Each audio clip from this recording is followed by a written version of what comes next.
आदाब दोस्तों, मेरा नाम एडवोकेट कुंवर सुल्तान। और आज की इस वीडियो में हम बात करेंगे कल जो डिसीजन आया है एक इलाहाबाद के जस्टिस का, ऑनरेबल जज का, तो which has been criticised by public at large heavily that this is against the society and he has been called the names also.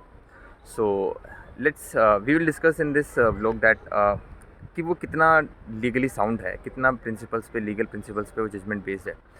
तो दोस्तों, उस जजमेंट में जो बात हुई है, जो जज साहब ने जो डिस्टिंग्विश किया है अपना जजमेंट, और उसके जो ट्रायल कोर्ट ने जो चार्जेस लगाए हैं उसको ऑल्टर किया है, वो दो बेस पे किया है, दो कॉन्सेप्ट्स को डिस्कस किया है। वो है प्रिपरेशन और अटेम्प्ट। क्योंकि वो बेसिकली जो केस चल रहा था वो अटेम्प्ट टू रेप के लिए चार्ज किया जा रहा था उसको, एक्यूज को। तो उसमें एलिगेशन यही था कि he has groped the victim and he has also tried to break the string of her pyjama and something like that. तो जज साहब ने ये कहा कि ये अटेम्प्ट टू रेप में लायबल नहीं हो सकता एक्यूज्ड, बिकॉज वो भी प्रिपरेशन स्टेज में। तो दोस्तों, ये जो तो कॉन्सेप्ट हैं ये लीगल कॉन्सेप्ट्स हैं। They have been there in the history for since the very beginning. All right, तो अब हमें यही देखना है कि क्या एक्चुअली में डिफरेंस है इन दोनों में, कब प्रिपरेशन की स्टेज और ये अटेम्प्ट में वो टर्न होती है, कन्वर्ट होती है। तो क्योंकि यहीं से डिफरेंस हो जाता है और इसमें एक्चुअली में बहुत कन्फ्यूजन होती है। कई केसेस हैं जिसमें सुप्रीम कोर्ट ने ये डिसाइड किया है कि क्या कब अटेम्प्ट होगा, कौन सी स्टेज प्रिपरेशन से निकल कर अटेम्प्ट में आ जाएगी। तो बहुत सारे टेस्ट उसके लिए डिवाइस किए गए हैं।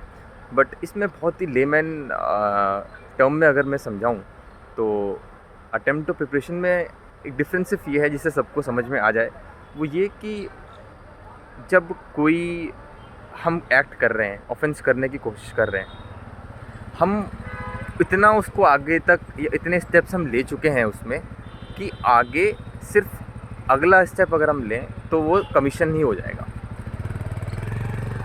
फिर से एग्जांपल के तौर पर मैं समझाता हूँ। जैसे कि मैंने एक गन लोड की और मैं बाज़ार से लेके जा रहा हूँ मारने के लिए। अब पुलिस ने मेरे को रास्ते में पकड़ लिया, उनको इन्फॉर्मेशन मिल गई। अब मैं अटेम्प्ट में नहीं आ सकता कि मैं मर्डर करने जा रहा था तो मैं अटेम्प्ट टू मर्डर में आ जाऊँगा। नहीं, ये प्रिपरेशन स्टेज है। मैं जा रहा था, मैं उसको ढूंढूंगा वो बंदा है कहाँ, वो मिला या नहीं मिला, तो ये प्रिपरेशन स्टेज में आएगा। बट सपोज़ वो मुझे मिल गया और मैं अभी तक नहीं पकड़ा गया हूँ और मैंने गन लोड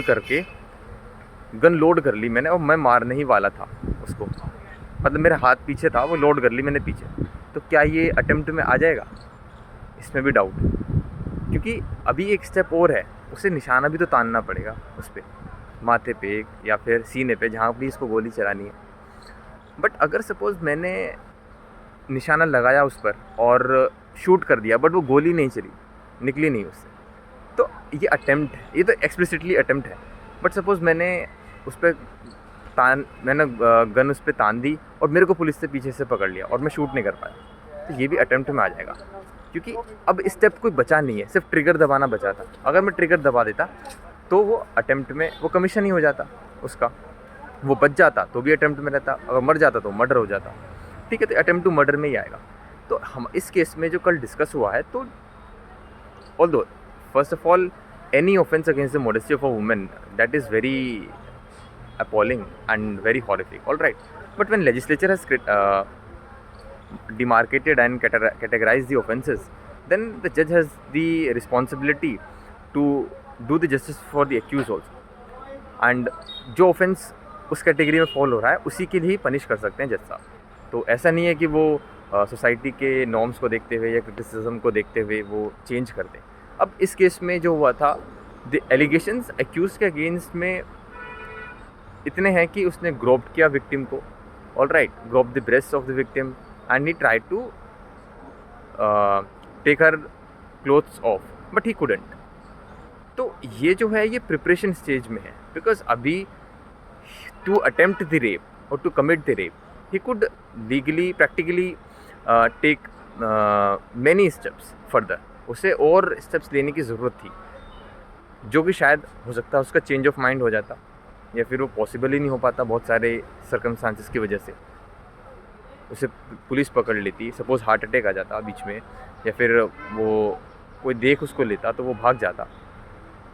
तो इस वजह से ये अटेम्प्ट टू रेप में नहीं आएगा।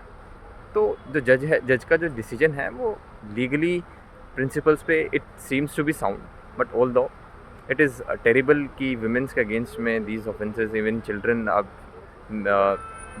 Small girls are also facing these offences against themselves. तो इन सब चीज़ों का हॉरिफिक होना बट लीगल प्रिंसिपल से पनिशमेंट होना, ये दोनों अलग चीज़ है। बिकॉज जो जस्टिस है वो तो एक्यूज भी डिमांड करता है, इन द सेंस कि उसको हार्श पनिशमेंट ना मिले और जो पनिशमेंट उसको नहीं मिलनी चाहिए वो उसको पनिशमेंट मिले। तो इसका आई होप कि आपको ये चीज़ें समझ में आई होंगी। जैसे कि हमारा एग्जांपल था कि वो गन लेके जा रहा है, तो हो सकता है उसका चेंज ऑफ माइंड हो जाए, वो वापस चला जाए, मारे ही ना, तो क्या हम उसको अटेम्प्ट में डाल देंगे? नहीं, that would be unfair for the accused.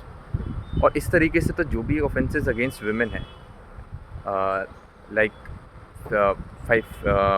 Outraging the modesty है, या फिर जिसके लिए डिसरोबिंग ऑफ द वुमेन है, सेक्सुअल हैरेसमेंट्स वगैरह के हैं, तो वो सब भी फिर तो अटेम्प्ट टू रेप में ही आने लगेंगे अगर इस तरीके से उसको डिसीजन दिया सोसाइटी के नॉर्म्स पर। बिकॉज जो लेजिस्लेचर ने डिसाइड कर दिया, जज can not go beyond and he should not go beyond that. So I hope कि इस वीडियो से आपको एक चीज़ें क्लियर हुई होंगी, and we shall try to not criticize the judges unless and until we have that good knowledge of law and legal acumen to actually understand the impact and the reasoning of the judge. Thank you.